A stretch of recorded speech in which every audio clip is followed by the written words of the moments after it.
Welcome. Thank you for joining us all today. My name is Carla Robles, and I get the honor of serving as OneGoal's Chief Program Officer and your webinar host for today.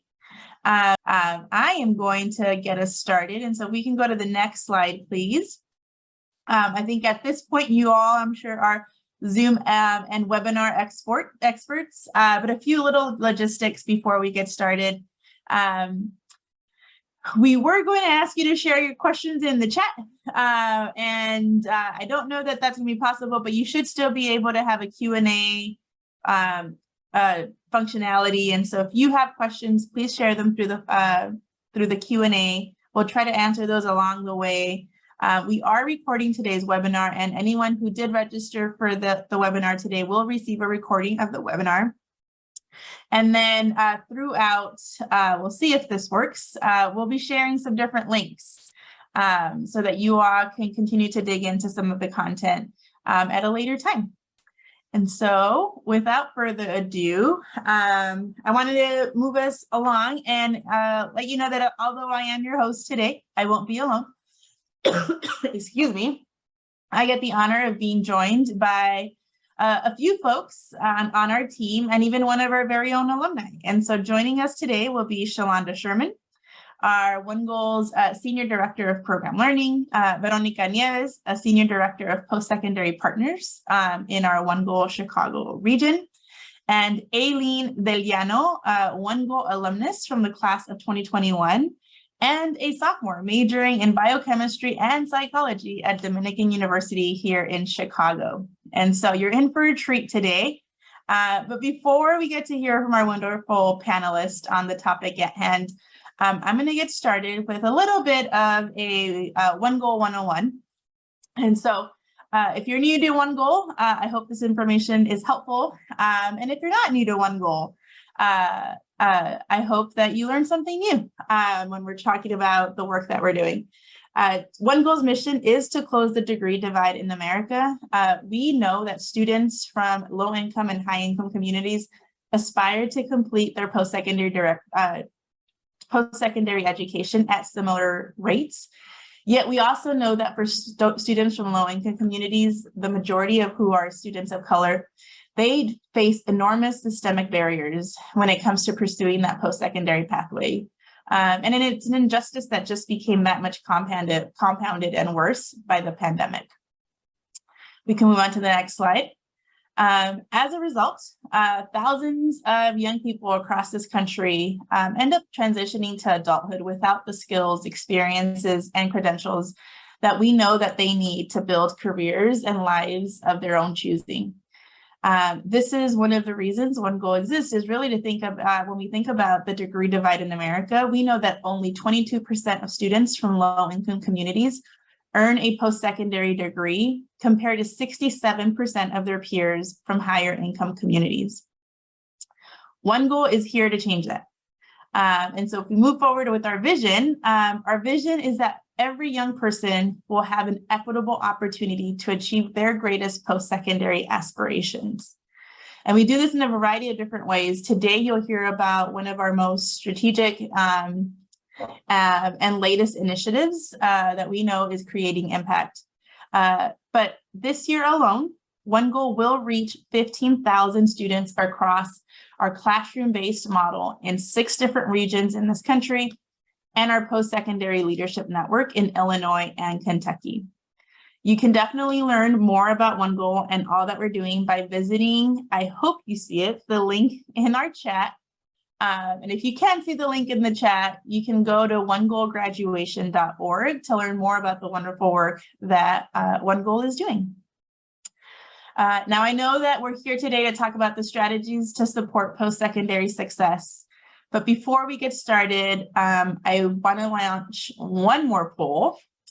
I want to ask our audience, what do you think is the most important for students to consider when choosing their post-secondary path? So if you can take a few seconds to answer this question. Again, what do you think is most important for students to consider when choosing their post-secondary path?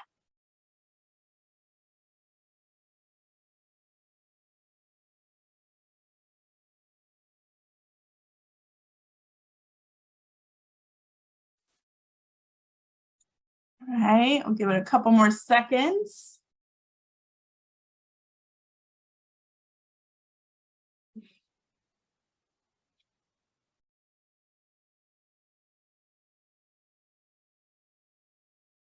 All right, maybe 2 or 3 more people that answered the poll.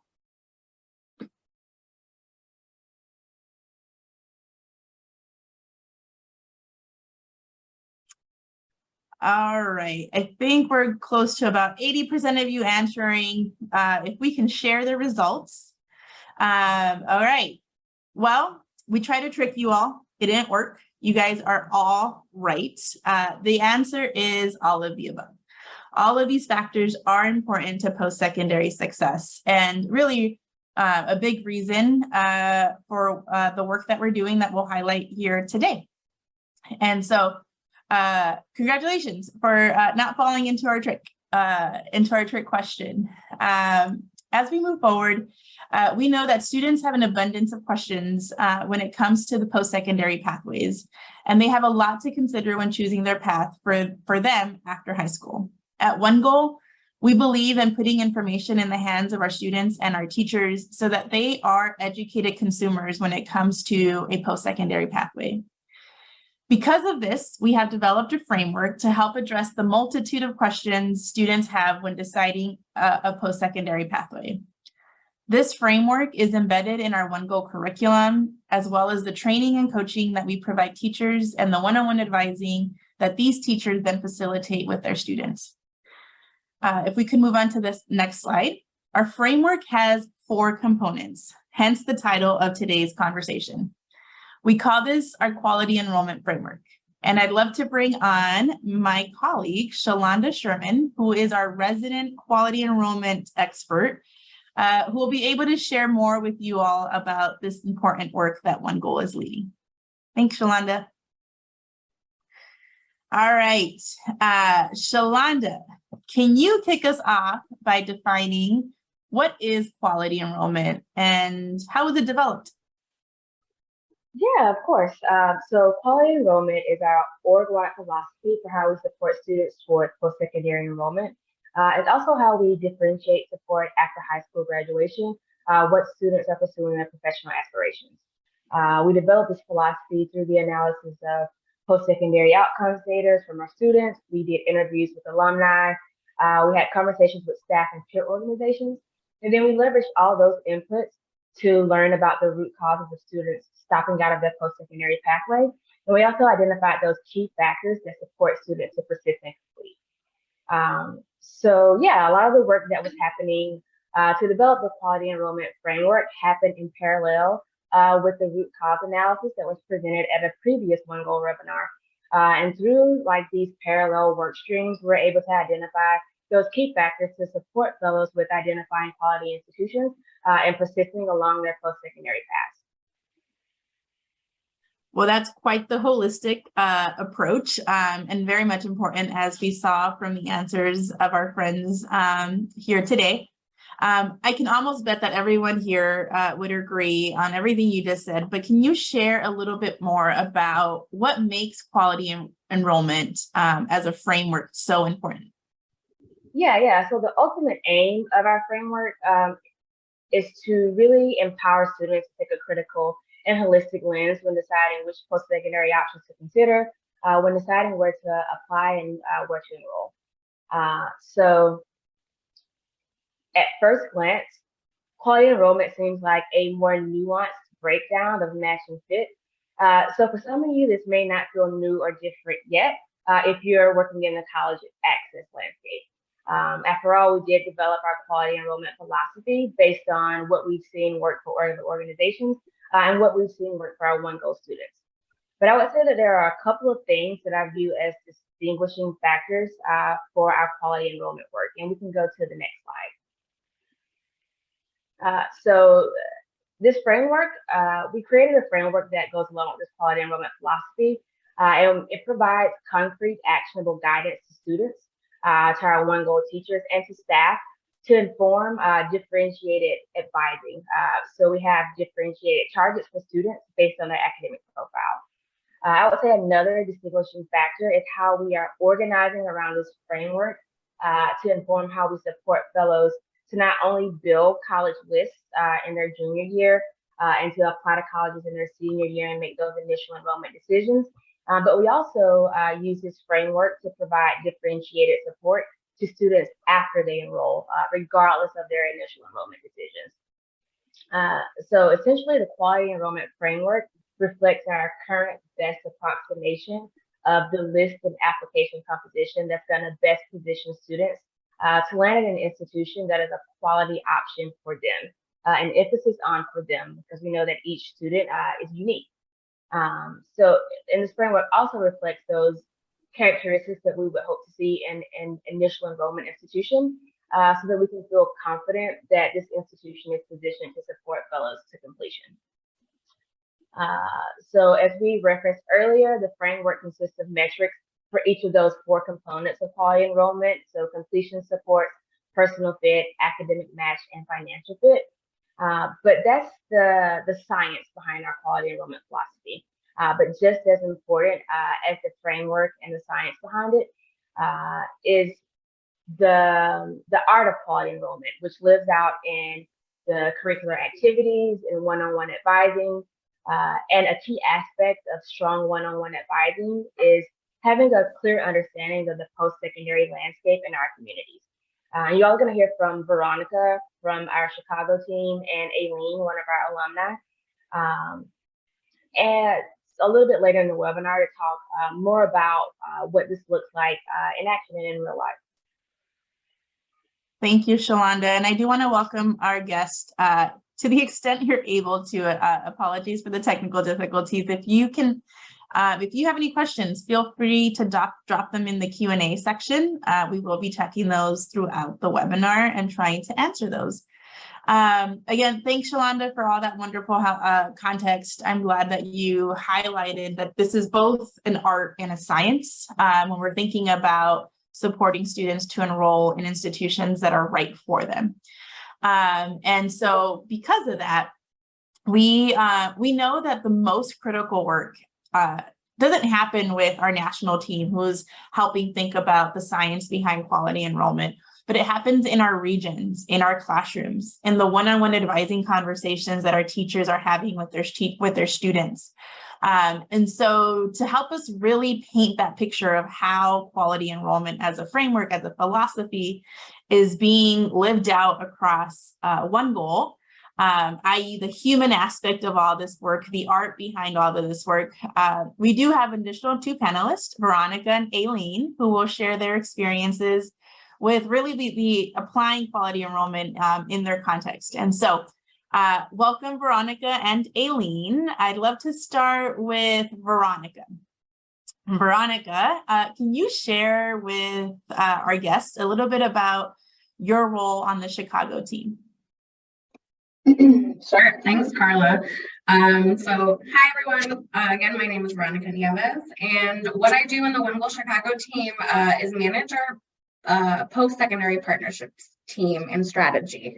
And so my role is the Senior Director of Post-Secondary Partnerships, and I manage 2 directors of post-secondary partnerships who lead the work of building relationships and networks and really advocate on behalf of our OneGoal students across 24 different colleges, universities, and 1 progressive pathway partner. And so the types of work and how quality enrollment has kind of been infused, I'll give you a little preview and I'll dive a little deeper later on. But really, you know, we have these 24 post-secondary partners and we've developed a partnership rubric or pillars that has been really influenced by the quality enrollment framework. So what do we look for in a post-secondary partner institution that we want to partner with and that is serving our students or student ready and meeting kind of the quality enrollment key factors that Shalonda and Carla kind of previewed earlier on. We also just ensure that we are getting the right information in front of our students, our OneGoal fellows starting junior year, senior year, and that first year in post-secondary to ensure that they are making the most informed decisions if they're interested in any of these institutions. We're also, you know, building networks of champions at these 24 institutions and influencing mindsets and practices at these partners to ensure they're meeting the needs of our students. Really, we want to ensure that these partner schools are retaining our students that enroll at these schools every year. In Chicago, about 400 each year enroll at our post-secondary partners. And so we want to ensure that they are retaining our students, and our students are actually completing the degree that they set out to begin. Thank you, Veronica. I think it's so important that you mentioned institutions that are student ready, right? We often talk about like, are our students ready for these, like for this next path, for this next step? Like, are they ready to like enroll at this institution or that institution? And so often what's missing from that conversation is like, are those institutions ready for our students? And so I'm glad that the Quality Enrollment Framework does that for us as an organization. Now I'd like to dig a little bit more. You mentioned a little bit about kind of what quality enrollment implementation actually looks like in our classrooms, on the ground, in our advising in Chicago. And if there's any success stories that you would share. Sure. So yes, I previewed a little bit about how we have kind of weaved the Quality Enrollment Framework into our partnership rubric. I think some key pinpoints are looking at the URM, or underrepresented minority graduation rate. So being sure that our institutions are meeting that URM graduation rate. And also financial fit is a big component as well. And so being sure that our institutions that we partner with are financially accessible. And if not, how might we work together and collaborate and influence to ensure that our OneGoal students are kind of that they are able to access that particular institution. But that's just from our post-secondary partner lens. Looking at how we implement it, in all 3 years of our model is really beginning junior year in high school. When students are beginning to think about, discuss, figure out what's important to them personally in a post-secondary option. Thinking about life after high school graduation. This year is also a time when students begin to understand their selectivity level, what that means for schools that could be an academic match for them, an undermatch, an overmatch. And really, as they're doing that research, keeping in mind personal fit, academic match, URM graduation rates, financial fit, all of the things that Shalonda kind of talked us through earlier, they begin to craft their best fit lists. And so that's their lists of institutions or post-secondary options that they're interested in pursuing. And in Chicago, we actually offer opportunities for our post-secondary partners to get into junior year classrooms, to get juniors on campuses of our post-secondary partners. The past couple of years have been a little difficult given the pandemic, but this year we're really eager to get in front of students in the classrooms, get them on our campuses to get that exposure a little bit earlier as they're starting their research and making those decisions, going into senior year of where they're going to apply, ensuring that they're applying to schools and programs that are meeting their personal, academic, financial fit criteria. And it doesn't stop, okay, I'm going to apply to this particular school, but then how do we kind of supplement that with what completion supports are available, maybe within the school, like things like TRIO, CHANCE, first year seminar, but also external completion support programs. Like in Chicago, we have 1 Million Degrees, who, if we know that a student is seeking to enroll at a city college of Chicago, we want to ensure that that student also is looking at 1 Million Degrees, a completion support program that supports students academically, financially, and socially at 2-year institutions. And so just connecting the dots for students when they're like, okay, I've got my list of schools, I want to apply to them senior year, and making sure that they don't forget, okay, but there's another step to ensure that your enrollment is a quality enrollment, high quality enrollment option. Another strategy we're doing in Chicago, or that my team is actually leading on, is kind of matching our senior year high schools with our partner institutions, where within that high school, 50% or more students are academically matching or eligible for some sort of scholarship at that institution. So we're being really intentional, not just to say, hey, any partner can come visit your classroom, but how do we get, at least schools that we know 50% or more students are academically matching at this institution. So let's try and get some application workshops set up. For example, I know last year, I believe it was Dominican visited one of our high schools, Carver Military Academy, and actually there were some conditional acceptances right there on the spot, just from that one application workshop, that one college, that one classroom visit. And so I would highlight that as just, you know, the intentional work that we're doing to interweave the quality enrollment framework in Chicago. That was really robust, and I think really highlights, and I'm sure folks on the call will gather, that quality enrollment isn't just a framework, it's truly how we do our work here at OneGoal, right? It's so much more than a framework. It's how we think about who we partner with, how we partner with them, the conversations we're having with students, the conversations they're having with their teachers. So I hope that's coming out loud and clear. So thanks for sharing all that, Veronica. Now, I'd like to welcome one of our alumni. Again, welcome, Aileen. I'm going to add you to our spotlight here. Aileen, you're from the class of 2021. You're a Chicago alum. Can you tell us a little bit more about your journey as a OneGoal fellow and now a alumna? Like, where did you go to high school? Like, what's been your story?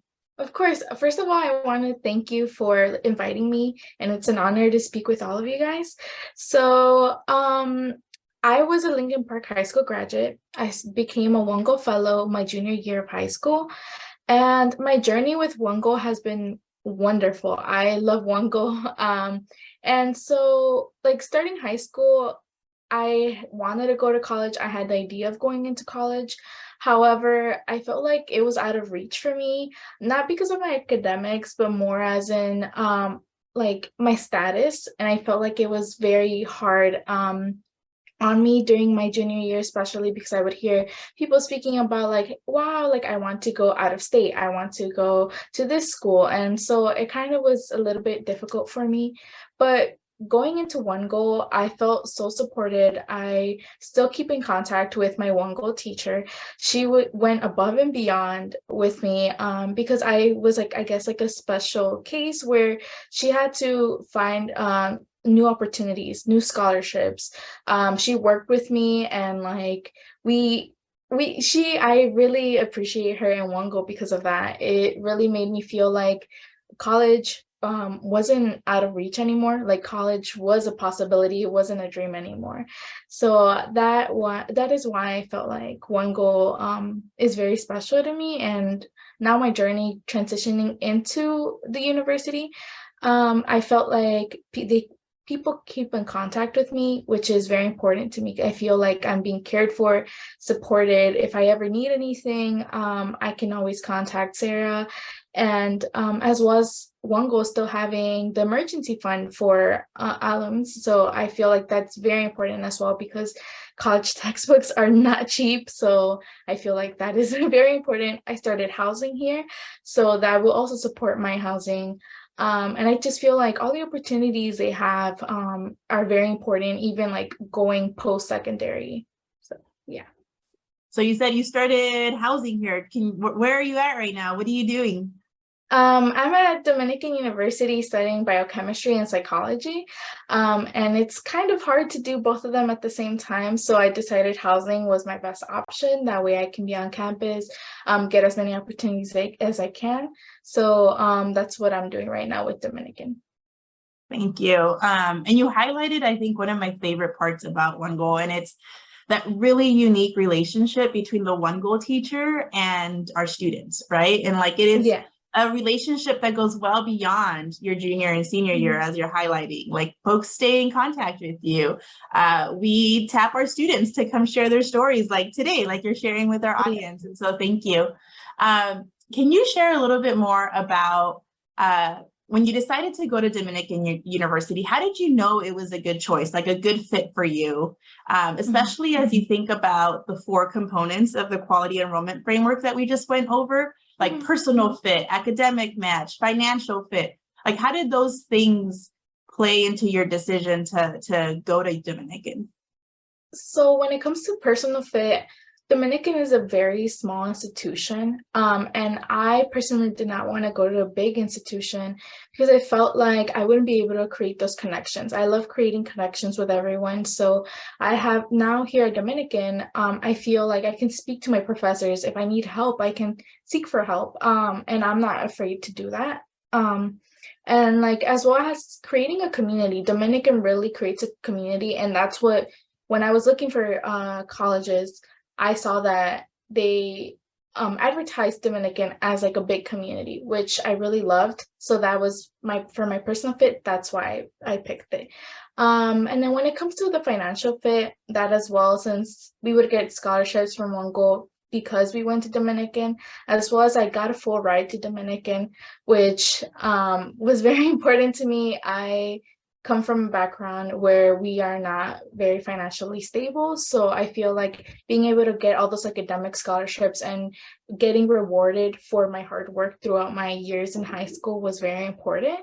And then when it comes to just my overall fit, I felt like Dominican was DACA friendly as well. They offered a lot of support. There's a lot of workshops here. I am in UIA, which is Undocumented Immigrant Alliance, and they work hard towards creating workshops to apply for citizenship, or even just like getting advocacy out there for like all these like social problems or things that need to be fixed. Yeah, thank you. And that's so awesome that you get to go to an institution that like helps you financially, right? Like a full ride. Like that's amazing. That's probably not what a lot of your colleagues that you went to high school got. Yeah.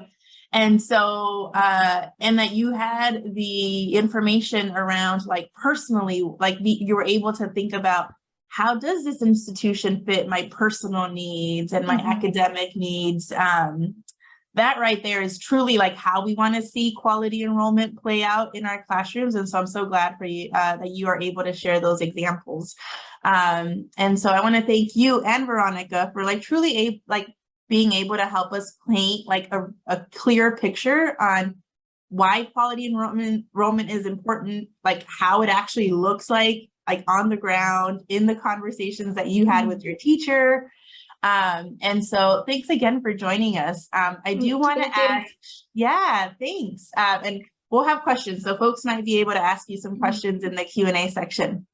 But before we jump to the Q&A section, and I do want to invite Shalonda back to the virtual stage to share a little bit more about where is Shalonda, where is quality enrollment headed for OneGoal?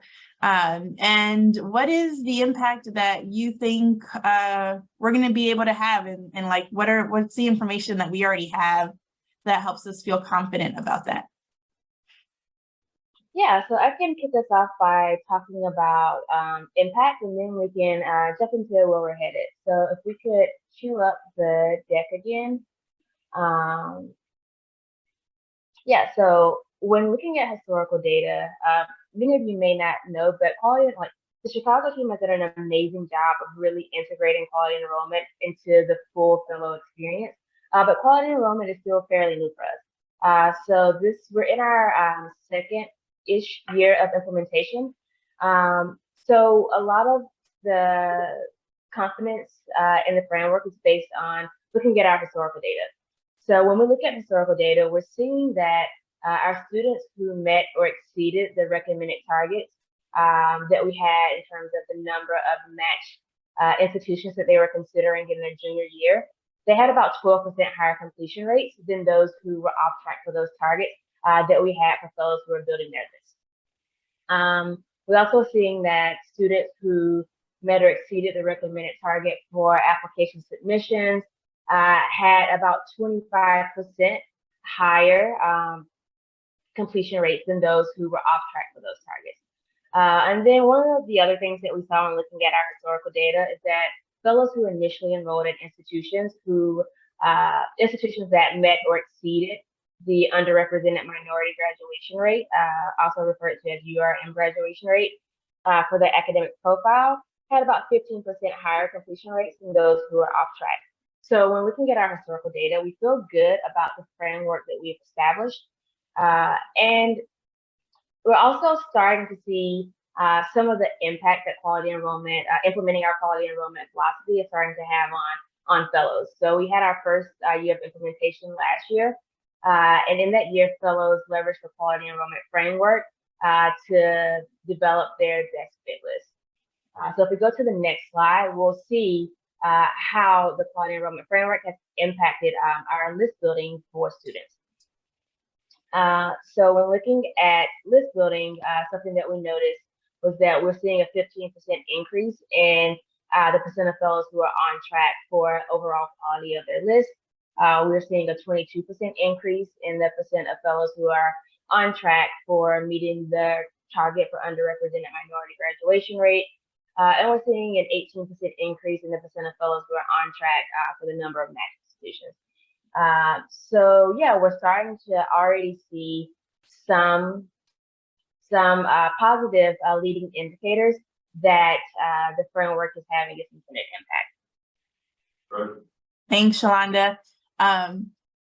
As someone who's been in this space of post-secondary access and success for 16 years, and I've only been here at OneGoal for 1 year, like one of the most encouraging and impressive things is to see these kinds of results, even within our first year of full implementation, and know that these results are really the things that are driving our conversations as an organization, right? They're driving the conversations that you and I have when we're thinking about how do we continue to learn more and expand quality enrollment. It's driving the conversations of our training team when we're thinking about what is the information that our teachers need to be able to truly internalize quality enrollment and be able to support students to create those best fit lists and those high quality application lists.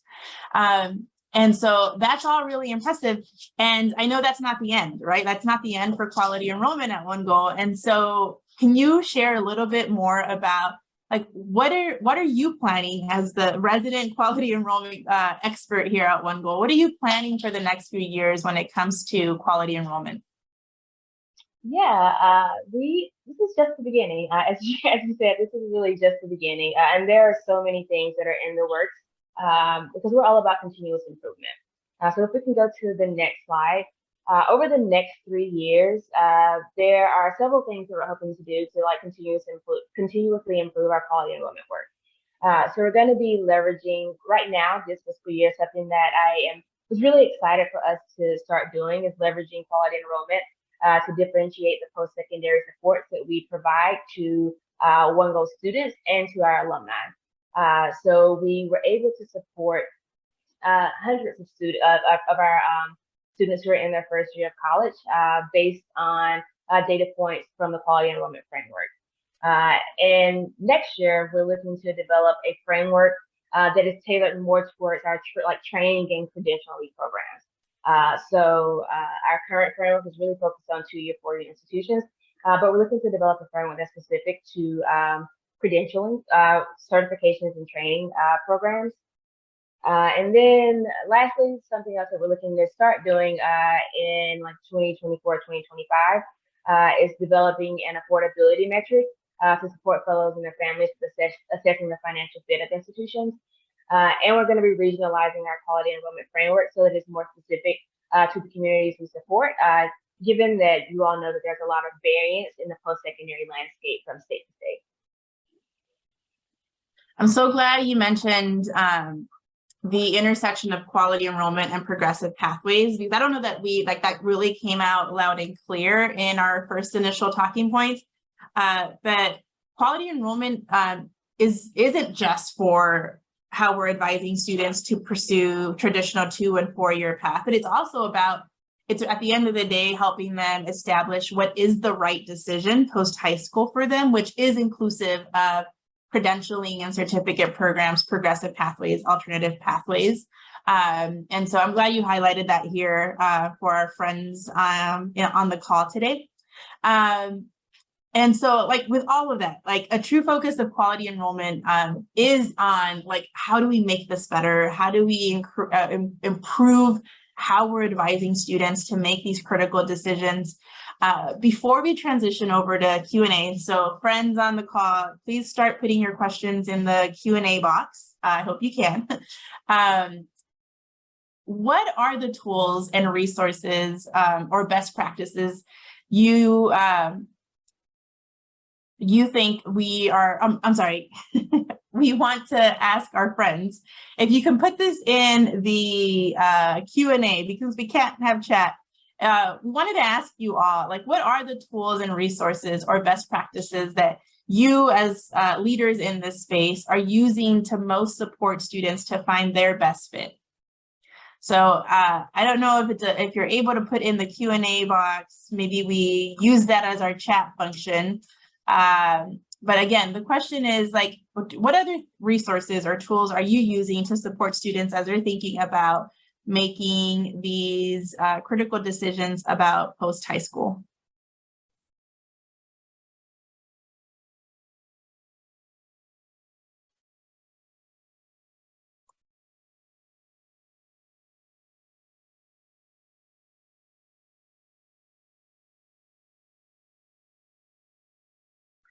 I see somebody put Money Thinks, Decide Ed tool.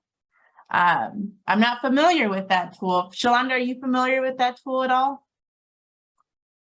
Yes, it's one of the tools that we are like looking to learn from as we're developing an affordability metric. So yeah. Well, then great.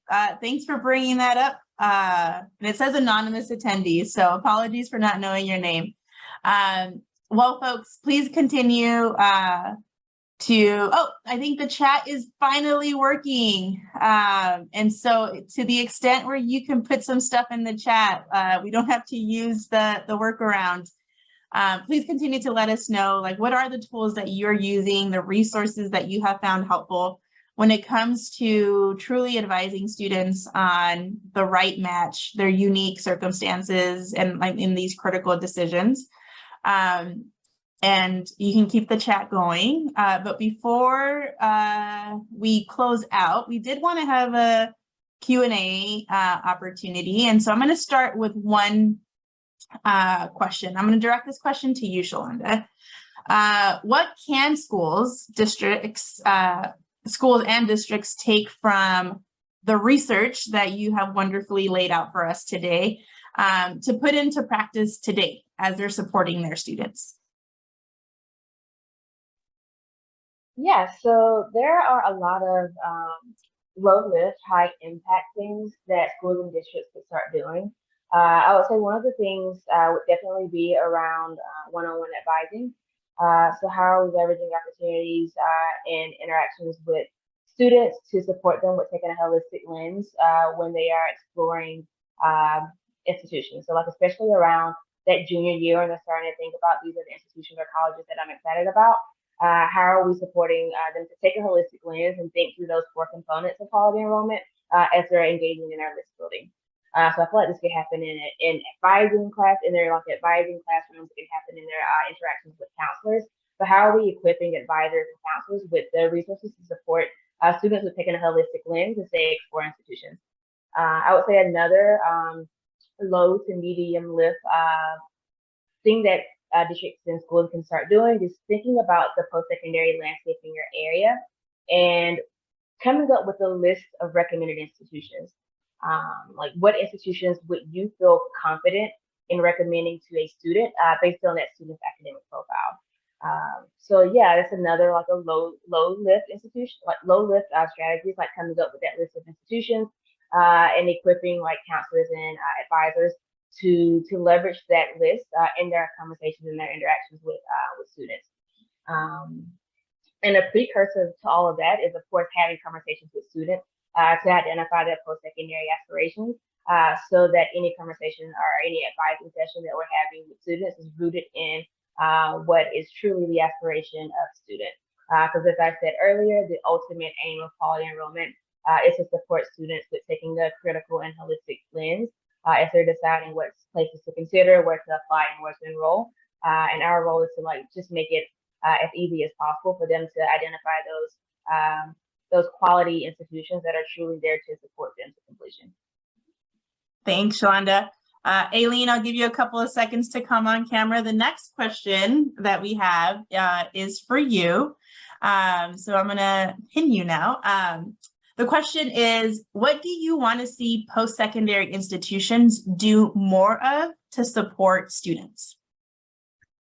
I believe, well, when it comes to my school, I feel like they're doing a good job because we are a small institution. But if we look into more larger institutions, I feel like they need that connection, because a lot of students that I've talked to seem to be afraid or just are not encouraged enough to seek out help for any type of help, even like financial or like academic help. So I feel like that's very important for like kind of like encouraging students to like that there's help out there, that there's support there. So yeah. Thank you. That is great advice for our friends that who get to lead institutions. So thank you for sharing. Veronica, the next question is for you. If you want to join us back on the virtual stage here. Veronica, the question is, how can somebody find out what a post-secondary institution's URM rate is? That is a good question, and anybody else feel free to also put any tips or tricks. So in Chicago, we actually put together, for example, a post-secondary partner guide where we pull together the URM graduation rates for all of our post-sec partners. But what about a school that maybe isn't one of our post-secondary partners and a student's interested in it? We actually use the National Center for Education Statistics website, so NCES. To do some research and identify the URM or underrepresented minority graduation rate and it might not feel as clean in that website. I think they may have done some work over the years, but if they don't have it holistically, we did some math to identify, non-white and underrepresented minorities. 150% graduation rate, and what is 150% is a 6-year graduation rate. And so not only looking at 4-year graduation rate, but considering that 6-year graduation rate. So the National Center for Education Statistics is the site that we went to find that information. But if anyone else has other tips, feel free to share. Thanks, Veronica. Oh yeah, I'll pop the link in the chat too in case it's helpful for folks. Thanks, Veronica. Shalonda, as a second part to that question, and then I have another one already queued up. Why is OneGoal looking at URM rates instead of the usually posted kind of aggregate graduation rates of an institution? Yeah, so I'm trying to decide which direction I want to go here. So like we know that there are systemic inequities in education, right? And so when we're looking at institutions, we want to make sure that the institution is actually supporting all students and not just a subpopulation of students. So something that we look at is underrepresented minority graduation rate, because the majority of the students that we have participate in OneGoal are underrepresented minority, and we want to ensure that we're encouraging our students to pursue institutions that are supporting them, right? So that's one of the reasons why we look at underrepresented minority graduation rate. Something else that you don't want to see is like a huge gap between like the graduation rate for underrepresented minorities and the overall graduation rate, because that in itself is a red flag that this institution is not supporting underrepresented minority students the same way that they're supporting other students. So yeah, like it's a different experience for students who are underrepresented minorities, and we want to make sure that the data that we're using to guide our students aligns more so with their experience versus like the overall experience of students who are pursuing post-secondary education. Thanks, Shalonda. I'll direct this question again to you, Shalonda. Are there some completion support programs that are better than others? And you can feel free to take that question. And then maybe you want to add to it, Veronica, feel free to do so. Yeah, I'm going to give a high level answer, so Veronica, feel free to jump in. But yes, like the short answer is yes. Like just like not all 2-year and 4-year institutions are created equally, not all progressive pathways are created equally. The same is true for completion support programs. Those are not created equally as well. Something that we started doing this year, as we're getting that differentiated data from our students in their first year in college, we're looking at their enrollment in educational opportunity programs, or their enrollment in these completion support programs, so that over time we'll be able to look and see, based on our fellows' enrollment data or participation in completion support programs, which of these programs are actually supporting our fellows better than others. So we're positioning ourselves to be able to actually have a concrete answer to that question, leveraging actual student data, actual OneGoal student data, and based on actual experience from OneGoal students.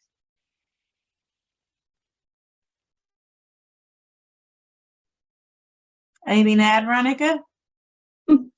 No, I think the only thing Shalanda pretty much covered. Yeah, we're doing the work right now to identify, which ones are giving us the best outcomes, which ones are supporting our students the best, either within the institution or at an external organization like a 1 Million Degrees, like a Bottom Line, who is partnered specifically with that institution to provide additional coaching support, mentorships, things like that. But I think like the time of the program also is something that we're looking into too. Is it at minimum of 1 year completion support program, so that first year students enter post-secondary, or is it a program that supports students throughout their completion of a degree? So that's something to consider when looking at completion support programs too.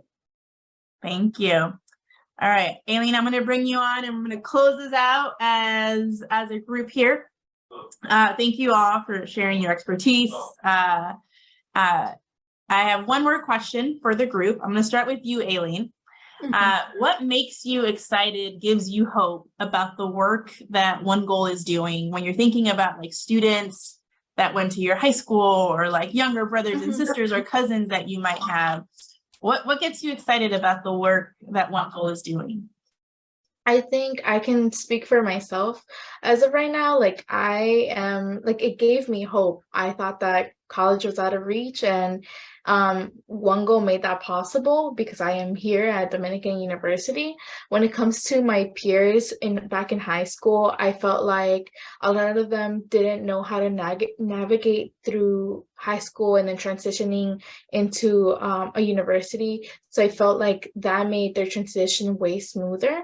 And when it comes to my siblings, they're in OneGoal right now, and my mom loved the program. She always made sure that my brother was informed, like, when is the next program so he can join. And so I think just even having that impact on my family is like very important. It gives them hope that like my siblings will be on the correct path and that they will follow my steps.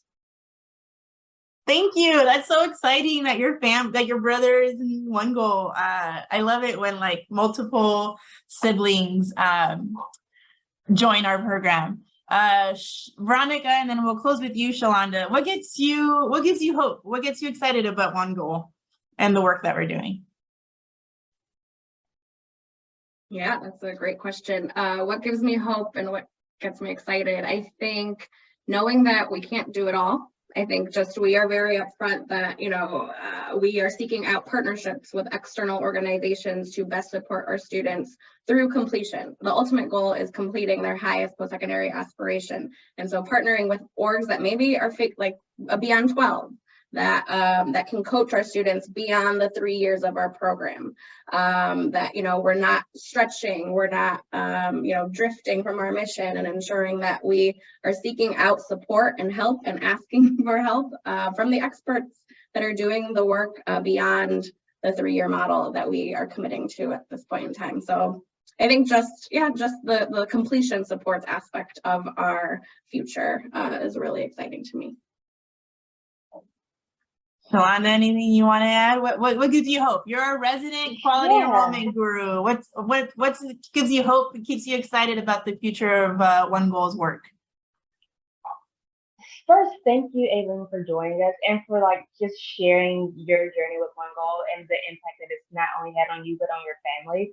That is one of the things that gives me hope, knowing that the work that we do goes so far beyond the OneGoal classroom. And the personal impact that it has on not only the people who are a part of the program, but the people in their lives as well. So that is like one of the things that gives me so much hope. And I also say, like Veronica, to your point, like OneGoal started out as an after-school program, right? And then like we have evolved so that we're in schools and we're doing this 3-year model. And now, like, we're evolving even beyond the 3-year model, right? We have staff that is like devoted to identifying progressive pathways. So we're thinking beyond 2-year, 4-year, and we're thinking like at a larger scope that now includes like credentials and training programs. And like we now have staff that is devoted to supporting alumni and thinking forward to completion, right? So like how the amount of growth that we've been able to have in like a short 15 years and our vision for where we're headed in the future allows us to impact so many people in much broader ways and for a longer period of time. So I am really looking forward to OneGoal really hopefully being able to shake up the post-secondary landscape and putting a lot of the responsibility on post-secondary institutions to actually follow through on its promise that it's been making to all these students who are enrolling. Like, how do we do a better job of holding institutions accountable to actually being student ready and supporting students to completion? Thank you. Thank you all, Aileen, Veronica, Shalonda. Thank you for joining us. I'm sure our guests would agree that you all really helped us paint the real picture of like what is quality enrollment and what are those 4 really critical support functions to help make sure that our students are indeed being successful. But with that, as soon as you exit, I want to thank you all for joining us. It's been great to be your host today. This is just the beginning of OneGoal's journey around quality enrollment. And so appreciate you all being here and can't wait to connect in the near future.